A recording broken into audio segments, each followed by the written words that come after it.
करे हमारा कोई रास्ता आ जाएगा। मैंने बड़ी उस पर मेहनत की है और मैं कुछ 1 महीने से उस पर जो करके कह रही हूँ कि ना करूँगी।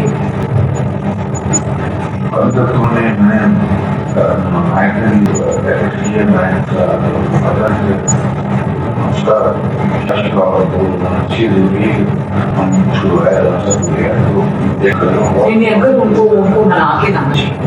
ये नहीं है जो कल मैं खड़ी रखूँगा, इस पर भी मैं ठीक गई टीवी देखती थी तो टीवी आया मैंने देखा कह रहे हैं कि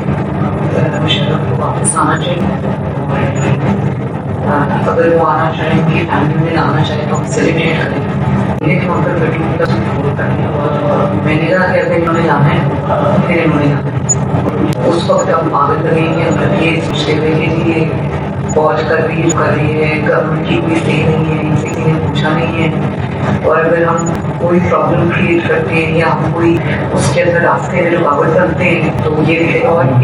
मिसलीडिंग शुरू हो जाएगी। वो फिर अंदर मैंने अबू को बताता हूँ कि मैंने कहा आई सी दिस कमिंग, और बजाय इसके कि वी लुक लाइक कि जी हमारे ऊपर एक फैसला ठूंसा गया और उसके बाद जो हमें इमिग्रेशन हुई तो मैंने तो उससे बेहतर है कि आप अल्लाह ताला के खातिर मैंने कहा नीले हम ये करते हैं कि अल्लाह के लिए तो आप ये ट्वीट करते हैं वो फौरन मेरी बात